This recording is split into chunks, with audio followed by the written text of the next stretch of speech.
أعوذ بالله من الشيطان الرجيم بسم الله الرحمن الرحيم لن تنالوا البر حتى تنفقوا مما تحبون وما تنفقوا من شيء فإن الله به عليم.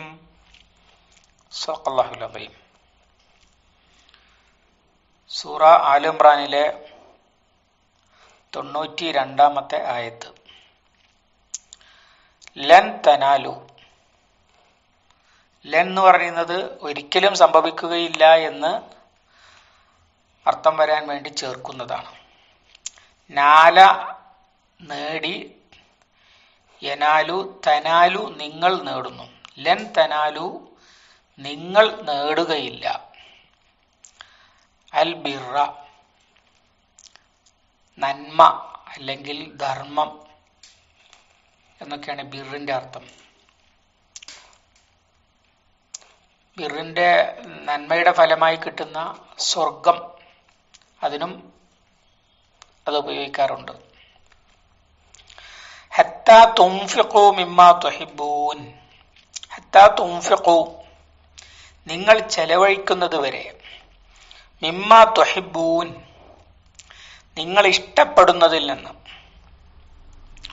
വമാ തുൻഫിഖു മിൻ ഷൈഇൻ, വമാ തുൻഫിഖു നിങ്ങൾ ചെലവഴിക്കുന്നത് മിൻ ഷൈഇൻ യാതൊന്നും, എന്തായാലും, ഫഇന്നല്ലാഹ ബിഹി അലീം അല്ലാഹു അതേ സംബന്ധിച്ച് അറിയുന്നവനാകുന്നു.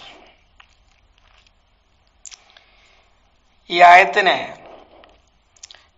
ശരിയായി മനസ്സിലാക്കണമെങ്കിൽ മുമ്പ് പറഞ്ഞ വിഷയത്തിലേക്ക് ചേർത്തി പഠിക്കണം. അഥവാ ഈമാനിന് ശേഷം കുഫ്ർ അനുവർത്തിച്ച ആളുകൾ, അവരുടെ തൗബ സ്വീകരിക്കപ്പെടുകയില്ല എന്ന് പറഞ്ഞു. അവർ നിഷേധികളായിട്ട് മരിച്ചിട്ട് പരലോകത്ത് വെച്ച് ഭൂമി നിറയെ സ്വർണം ഫിദയായി കൊടുക്കുകയാണെങ്കിലും സ്വീകരിക്കുകയില്ല എന്നൊക്കെ പറഞ്ഞു. അവർക്ക് കഠിന ശിക്ഷയുണ്ട് എന്ന്. എന്തുകൊണ്ടാണ് സ്വീകരിക്കാത്തത്? ഒരാളുടെ സമ്പത്ത് മുഴുവൻ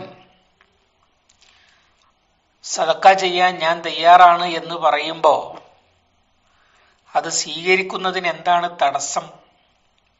നമ്മൾ ധരിക്കുക പരലോകത്ത് സദക്ക കൊടുത്തിട്ട് ആർക്കാണ്, എന്ത് കാര്യത്തിനാണ്? അവിടെ സദക്ക വാങ്ങാൻ ആരുമില്ലല്ലോ, അതുകൊണ്ട് സ്വീകരിക്കുകയില്ല എന്നാണ് പൊതുവെ ധരിക്കപ്പെടുക. പക്ഷെ അല്ലാഹു തആലക്ക് അവിടെ സ്വീകരിക്കാൻ ആളെ ഉണ്ടാക്കാൻ, അവിടെ ആവശ്യക്കാരെ അല്ലെങ്കിൽ ആരുടെയെങ്കിലും ആവശ്യം അതുകൊണ്ട് നിറവേറ്റി കൊടുക്കാൻ, അങ്ങനെ സദക്ക സ്വീകരിക്കാൻ വഴിയുണ്ടാക്കാനൊക്കെ പറ്റും. പിന്നെ ദുന്യാവിൽ വെച്ച് തന്നെ ഈ സദക്ക സ്വീകരിക്കാൻ ആളുണ്ടാകുമ്പോൾ മാത്രം കൊടുക്കുന്ന ഒരു സംഗതിയല്ല. സക്കാത്ത് ഇസ്ലാമിലെ നിർബന്ധത്തിൽപ്പെട്ട അടിസ്ഥാന കാര്യങ്ങളിൽപ്പെട്ടതാണ്. വാങ്ങാൻ ആളില്ലെങ്കിലും കൊടുക്കണം സക്കാത്ത്.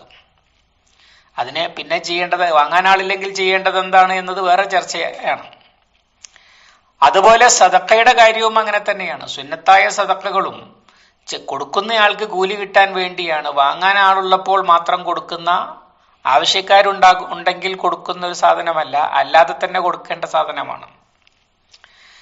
അങ്ങനെയാണെങ്കിൽ പരലോകത്ത് അല്ലാഹു തആലാക്ക് ഇവരുടെ ഭൂമിയിലുണ്ടായിരുന്ന വലിയ ആസ്തി, ബാങ്ക് ബാലൻസ്, പണം, സ്വർണം, നാണയത്തിന്റെ ശേഖരം, ഭൂമി, ഇതൊക്കെ അവര് സദക്ക ചെയ്തു എന്ന് പറയുമ്പോൾ അത് സ്വീകരിച്ചുകൊണ്ട് അവരെ നരകത്തിൽ നിന്ന്, ശിക്ഷയിൽ നിന്ന് വിടുതൽ നൽകി മോചിപ്പിച്ചുകൂടെ? അതിനുള്ള വിശദീകരണമാണ് അല്ലാഹു തആല പറയുന്നത്. അങ്ങനെ കിട്ടൂല.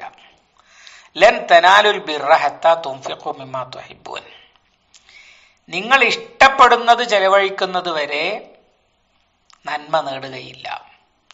അഥവാ ഈ ആള് ഈ സമ്പത്ത് കൊടുക്കാം എന്ന് പറയുന്നത് പരലോകത്ത് വെച്ച് നരകവാസികളെ ചിലരെ ഹാജരാക്കിയിട്ട് അവരോട് ചോദിക്കുമ്പോൾ അത് പറയുന്നു. കഴിഞ്ഞ ക്ലാസ്സിൽ നമ്മൾ പറഞ്ഞു ഇന്നലെ, സഹിയായ ഹദീസിലുണ്ട്.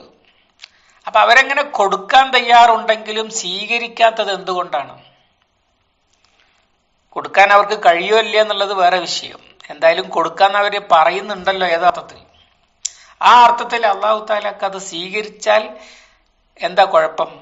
അത് അവർ ചെലവഴിക്കുന്നത് അള്ളാഹുവിന്റെ പ്രീതി ആഗ്രഹിച്ച് അവരിഷ്ടപ്പെടുന്ന സമ്പത്ത് അഥവാ അവർക്ക് എന്ന് കരുതി വെച്ചത് അള്ളാഹുവിന്റെ പ്രീതിക്ക് വേണ്ടി ചെലവഴിക്കുകയല്ല. പിന്നെ നരകം കൊണ്ട് എടങ്ങറായപ്പോ പണ്ടാറം എന്ത് കൊടുത്തിട്ടെങ്കിലും വേണ്ടില്ല, ഇതിൽ നിന്നൊന്ന് രക്ഷപ്പെട്ടാൽ മതി എന്നുള്ള ഒരു മനസ്ഥിതിയോടുകൂടിയാണ് കൊടുക്കാന്ന് പറയുന്നത്.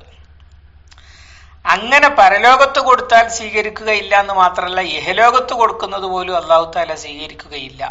ഇതാണ് ആയത്തും വിഷയവും തമ്മിലുള്ള ബന്ധം. രണ്ടാമത്തെ ഒരു കാര്യം അതിൽ നിന്ന് സഹാബികളും താബീങ്ങളും ഒക്കെ മനസ്സിലാക്കിയിട്ടുള്ളത്, രണ്ടാമത്തെ ഒരു വിഷയമുണ്ട്. അത് സദക്കയെ സംബന്ധിച്ചുള്ള പൊതുവിൽ എല്ലാവർക്കും അറിയുന്ന കാര്യങ്ങളാണ്. ആയത്തുമായിട്ട് ബന്ധിപ്പിച്ചല്ലാതെ സ്വന്തം നിലയിലുള്ള, കാരണം അള്ളാഹു താല പറഞ്ഞിരിക്കുകയാണ്, ലൻ തനാലുൽ ബിർറ ഹത്താ തുൻഫിഖൂ മിമ്മാ തുഹിബ്ബൂൻ, നിങ്ങൾ ഇഷ്ടപ്പെടുന്നത് ചെലവഴിക്കുന്നത് വരെ നന്മ നേടുകയില്ല. അത് സദക്കയുമായി നേരിട്ട് ബന്ധമുള്ള വർത്തമാനമല്ല യഥാർത്ഥത്തിൽ. ഇത് നിങ്ങൾക്ക് അള്ളാഹുവിന്റെ അടുത്തുനിന്ന് പ്രീതി കിട്ടണമെങ്കിൽ പണം നിങ്ങൾക്ക് വേണമെന്ന് തോന്നുമ്പോൾ ചെലവഴിക്കണമായിരുന്നു എന്നാണ് ആയത്തിന്റെ യഥാർത്ഥ പ്രതിപാദ്യ വിഷയം. ആ പറഞ്ഞതിൽ നിന്ന് നമ്മൾ മനസ്സിലാക്കുന്ന ഒരു കാര്യമാണ് രണ്ടാമത്തേത്. അല്ല എങ്കിൽ എല്ലാവരും അവരവരുടെ പ്രിയപ്പെട്ടതൊക്കെ ചെലവഴിച്ച് കളയണം, ഒന്നും കൈവശം വെച്ചിരിക്കരുത് എന്നാണല്ലോ വരിക. അങ്ങനെ ഒരു നിർബന്ധിതാവസ്ഥ. ലൻ തനാലുൽ ബിർറ, നിങ്ങൾ ഒരിക്കലും നന്മ നേടുകയില്ല ഇത് ചെയ്യുന്നത് വരെ എന്ന് പറഞ്ഞാൽ ആ ട്യൂണ് കൊണ്ട് വരിക അത് നിർബന്ധമാണ് എന്നാണ്, സ്വരം അതാണ്. പക്ഷെ അങ്ങനെ ഒരു നിർബന്ധം ദീനുൽ ഇസ്ലാമിലില്ല. ഇഷ്ടപ്പെട്ടതൊക്കെ ചെലവഴിച്ചുകൊണ്ടിരിക്കണം, ഇഷ്ടപ്പെടുന്നതൊന്നും കയ്യിൽ വെച്ചുകൊണ്ടിരിക്കരുത്, അങ്ങനെ ഒരു നിർബന്ധമില്ല. അതേ സമയത്ത് ഒരാൾക്ക് അള്ളാഹു പറഞ്ഞതുപോലെ ഞാൻ ചെയ്യുകയാണ് എന്ന് തീരുമാനിച്ചിട്ട് അങ്ങനെയൊക്കെ ചെയ്യാവുന്നതാണ്. അതിന് ധാരാളം തെളിവുകൾ ഹദീസുകളിൽ നമുക്ക് കാണാൻ കഴിയുന്നതാണ്. ഉദാഹരണമായി പ്രസിദ്ധമാണ് അബൂ തൽഹത്തുൽ അൻസാരി റളിയല്ലാഹു അൻഹു. അദ്ദേഹം മദീനയിൽ ഏറ്റവും കൂടുതൽ ഈത്തപ്പനത്തോട്ടം ഉണ്ടായിരുന്ന ആളാണ് അബൂ തൽഹത്തുൽ അൻസാരി റളിയല്ലാഹു അൻഹു. അദ്ദേഹത്തിന്റെ പ്രസിദ്ധമായൊരു തോട്ടം ഉണ്ടായിരുന്നു മദീന മസ്ജിദുൻ നബവിയുടെ മുന്നിൽ തന്നെ. നബി സല്ലല്ലാഹു അലൈഹി വസല്ലമ അതിൽ പോയി അവിടുന്ന് ആ തോട്ടത്തിൽ നിന്ന് വെള്ളം കുടിക്കുകയും അവിടെ വിശ്രമിക്കുകയും ഒക്കെ ചെയ്യാറുണ്ടായിരുന്നു എന്നുണ്ട്. അത്രയും നല്ല ജലസമൃദ്ധിയുള്ള ഫലസമൃദ്ധിയുള്ള തോട്ടമായിരുന്നു. അങ്ങനെ ഈ ആയത്തിറങ്ങിയപ്പോൾ അബൂ തൽഹത്തുൽ അൻസാരി റസൂലുള്ളാഹി സ്വല്ലല്ലാഹു അലൈഹി വസല്ലമയുടെ അടുത്ത് വന്നിട്ട് പറഞ്ഞു, യാ റസൂലല്ലാഹ് ഇന്നല്ലാഹ യഖൂലു ലൻ തനാലുൽ ബിർറ ഹത്താ തുൻഫിഖൂ മിമ്മാ തുഹിബ്ബൂൻ. അല്ലാഹു തആല ഇങ്ങനെ പറയുന്നു, വഇന്ന അഹബ്ബ അംവാലി ഇലയ്യ ബൈറൂഹ വഇന്നഹാ സദഖത്തുൻ ലില്ലാഹി അർജു ബിർറഹ വദുഖറഹ ഇൻദല്ലാഹി തആല. എന്റെ ഏറ്റവും പ്രിയപ്പെട്ട സമ്പത്ത് എന്ന് പറയുന്നത് ഈ ബൈറൂഹ എന്ന് പറയുന്ന തോട്ടമാണ്. അതുകൊണ്ട് അത് സദഖയാണ് അള്ളാഹുവിന്റെ മാർഗത്തിൽ. അർജു ബിർറഹ, അതിന്റെ നന്മ ഞാൻ ആഗ്രഹിക്കുന്നു. ലൻ തനാലുൽ ബിർറ എന്ന് പറഞ്ഞ ബിറുണ്ടല്ലോ, ആ ബിറ് കിട്ടണമെന്ന് ഞാൻ ആഗ്രഹിക്കുന്നു. ദുഖ്റഹ ഇൻദല്ലാഹി തആല, എനിക്ക് അള്ളാഹുവിന്റെ അടുത്ത് ഇതിങ്ങനെ നിക്ഷേപമായിട്ട് സൂക്ഷിച്ചു വെക്കപ്പെടണമെന്നും ഞാൻ ആഗ്രഹിക്കുന്നു.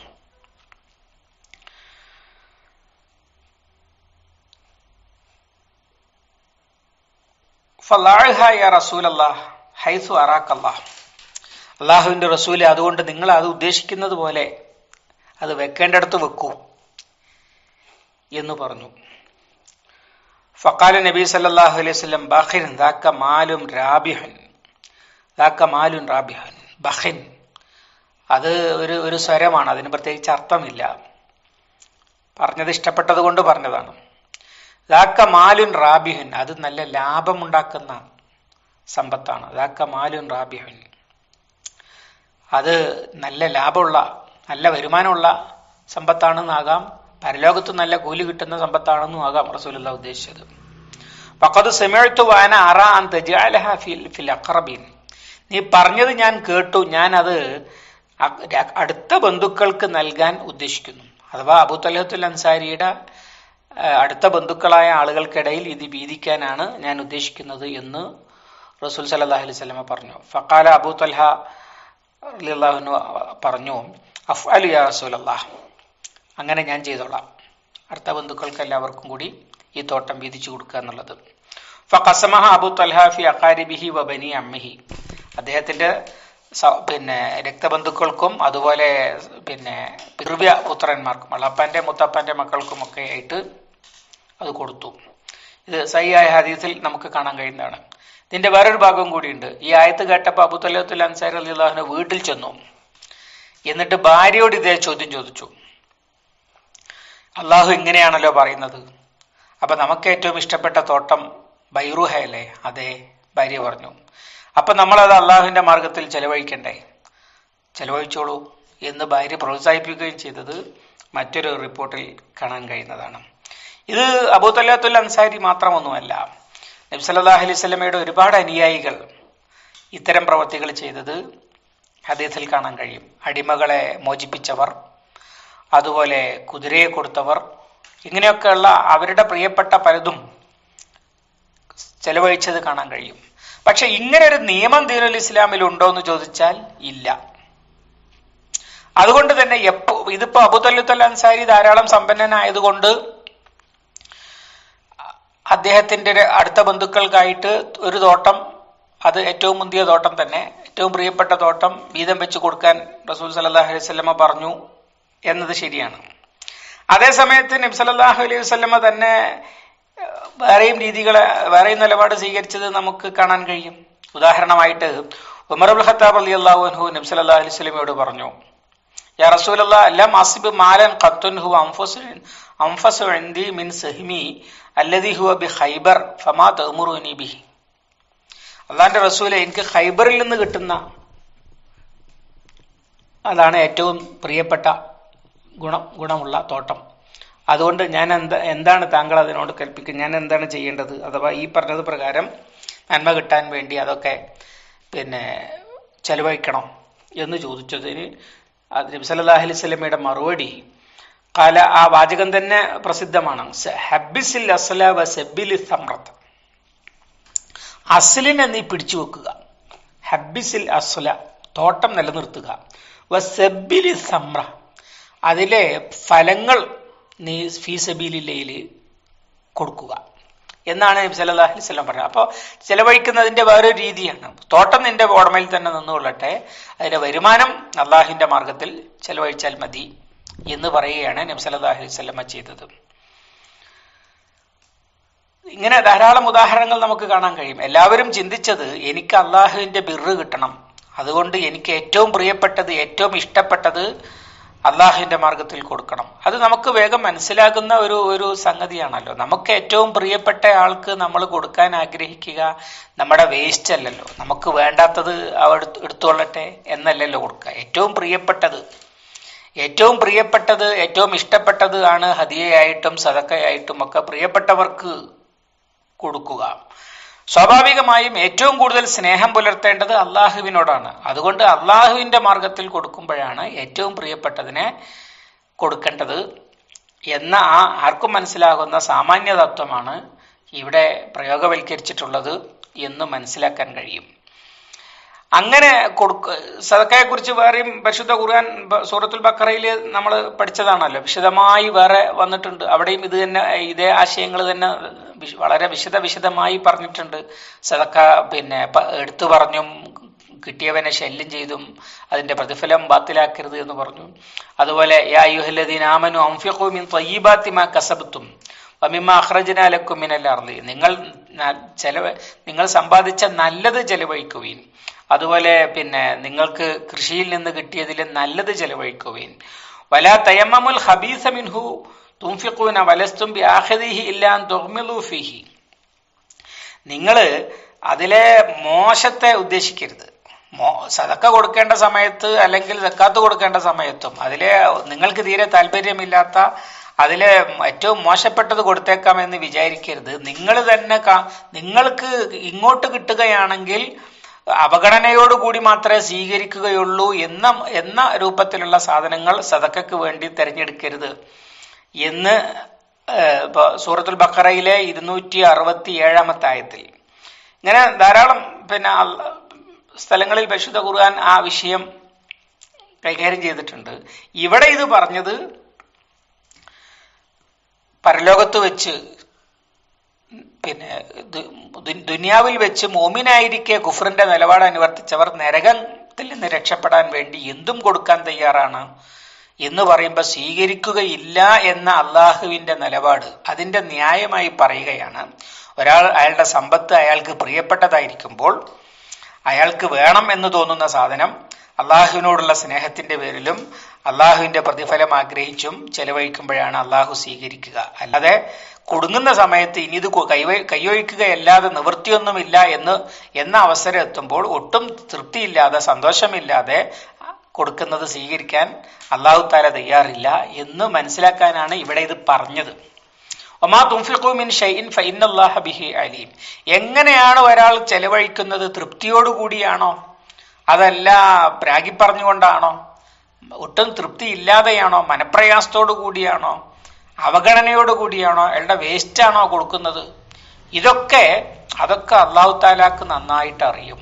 അഥവാ ചെലവഴിക്കുന്നവന്റെ മനസ്ഥിതി അനുസരിച്ച് പ്രതിഫലം നൽകാൻ കഴിയുന്നവനാണ് അള്ളാഹു. സ്വീകരിക്കണോ വേണ്ടെന്ന് തീരുമാനിക്കാൻ കഴിയുന്നവനാണ് അള്ളാഹു എന്ന് മനസ്സിലാക്കാനാണ് അള്ളാഹു അതേ സംബന്ധിച്ച് ഏറ്റവും നന്നായിട്ട് അറിയുന്നവനാണ് എന്നുകൂടി പറഞ്ഞത്. അള്ളാഹു സുബ്ഹാനഹു വ തആല അവനിൽ നിന്ന് ബിർറ് കരസ്ഥമാക്കുന്ന സത്യവിശ്വാസികളിൽ നമ്മെ ഉൾപ്പെടുത്തി അനുഗ്രഹിക്കുമാറാവട്ടെ. ഞാൻ പറഞ്ഞു, ബിർറിന് ഇമാം ഇബ്നു കസീർ ഉദ്ധരിച്ച വഖീഇന്റെ തഫ്സീർ, വഖീ എന്ന് പറഞ്ഞത് ഇമാം ഷാഫിയുടെ ഗുരുവാണ്.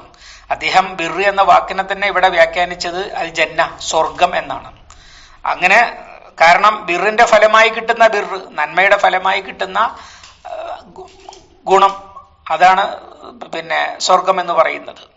അങ്ങനെ അള്ളാഹു സുബ്ഹാനഹു വ തആല ഇഹലോകത്തും പരലോകത്തും ബിർറിന് അർഹരാകുന്ന സത്യവിശ്വാസികളിൽ നമ്മെ ഉൾപ്പെടുത്തുമാറാവട്ടെ. അല്ലാഹുമ്മ അല്ലിംനാ മാ യൻഫഉനാ വൻഫഅനാ ബിമാ അല്ലംതനാ റബ്ബനാ സിദ്നാ ഇൽമൻ വഫഹ്മൻ വദിഖ്ഖതൻ വനദ്റാ അല്ലാഹുമ്മ ഇജ്അലിൽ ഖുർആന റബീഅ ഖുലൂബിനാ വനൂറ സുദൂരിനാ വജലാഅ ഹുസ്നിനാ വദഹാബ ഹമ്മിനാ വഗമ്മിനാ ربنا تقبل منا إنك أنت السميع العليم وتب علينا إنك أنت التواب الرحيم واغفر لنا يا غافر المذنبين وصلى الله على محمد وعلى آله وصحبه وسلم والحمد لله رب العالمين.